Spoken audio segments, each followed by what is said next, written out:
नमस्कार, स्वागत आहे तुमचं माझ्या यूट्यूब चॅनलवरती। तर आजची रेसिपी आहे कुळथाची जिलेबी। तर चला बनवायला सुरुवात करूया। तर त्याआधी तुम्ही चॅनलला सबस्क्राइब केलं नसेल तर प्लीज सबस्क्राइब करा। इथे मी 2 कप कुळथाचं पीठ घेणार आहे।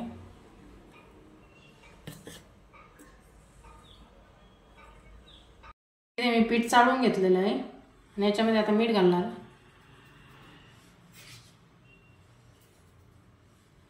मीठ चवीनुसार घालायचे। आता हे असंच ठेवून देऊ, वाटण करून घेऊ तोपर्यंत। तर इथे मी शेंगदाणे, कोथिंबीर, जिरे, हिरवी मिरची आणि लसूण जास्त घ्यायचं आहे। आता हे वाटून घेऊया। आता हे असं वाटण करायचं आहे,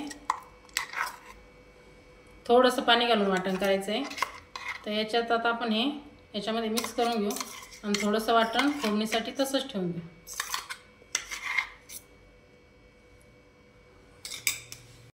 थोडी कोथिंबीर आणि थोडंसं हिंग घालायचं याच्यात। नंतर फोडणीला पण टाकायचं आहे, पण याच्यात पण थोडंसं हिंग टाकायचं। आता हे मळून घेऊ, थोडं पाणी घालून मळायचं।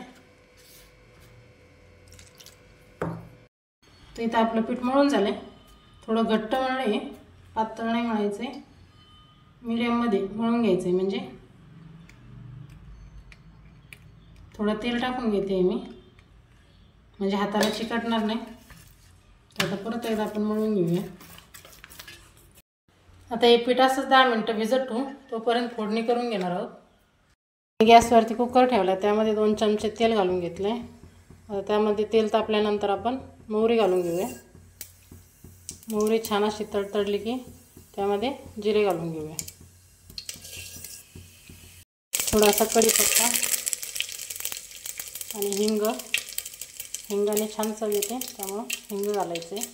आणि जे वाटण आपण काढलं होतं ते टाकायचे। आता हे मिक्स करून घ्यायचं। यामध्ये पाणी घालून घ्यायचं।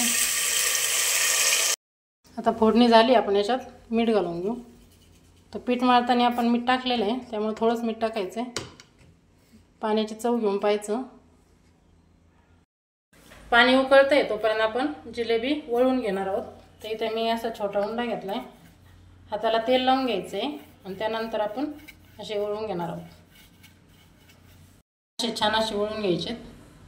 तर आता याच पद्धतीने आपण सगळे वळून घेणार आहोत। आता पाण्याला उकळी आलेली आहे, त्यात थोडं शेंगदाण्याचं कूट घालून घेऊ। इथे जिलेबी आपली वळून झाली। आता आपण हे उकळलंय पाणी, त्यामध्ये टाकून घेणार आहोत। तर थोडे टाकायचे, एक खटी नाही टाकायचे, नाही तर सगळे चिकटतील एकमेकाला, त्यामुळं थोडंच टाकायचं आहे। आता छान अशी उकळी येऊन देऊ परत, नंतर बाकीचे टाकायचे। हे थोडेसे वरती आले का उकळून, त्यानंतर आपण दुसरे टाकणार आहोत। आता हे पाही वरती आले। आता ही बाकीची जिलेबी आपण याच्यात टाकून घेऊ।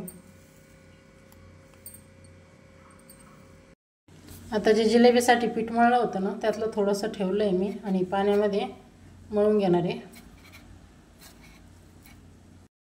हे बघा, असं पातळ घालून घ्यायचं आहे। त्यानंतर आपण याच्यात टाकून घेणार आहोत, म्हणजे घट्टपणा येतो थोडासा, त्यामुळे। आणि उकळी आलेली असेल तेव्हाच हे पाणी टाकायचं आहे। आता हे कमी गॅसवर असंच उकळून द्यायचं आहे।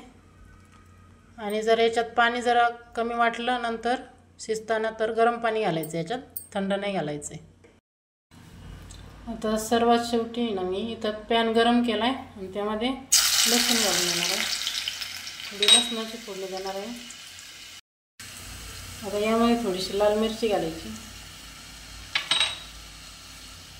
आणि छान असं याच्यामध्ये तडका द्यायचा आहे।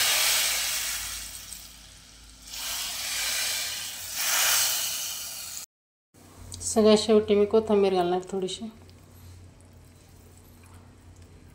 लसणाची फोडणी मी शेवटी दिली, कारण छान चव येते। तुम्ही फोडणी द्यायच्या वेळेस जरी घातला लसूण तरी छानच लागतो। लसूण थोडासा आहे ना ठेचून घ्यायचा आहे, तरच तो छान लागतो। हे आपली जिलेबी बनवून तयार आहे। छान अशी तरी पण आली। आता आपण हे एका प्लेटमध्ये काढून घेऊ। आता आपली रेसिपी बनवून तयार आहे. आवडली असेल तर नक्की करून पहा आणि कमेंट करून सांगा कशी झाली आहे. धन्यवाद.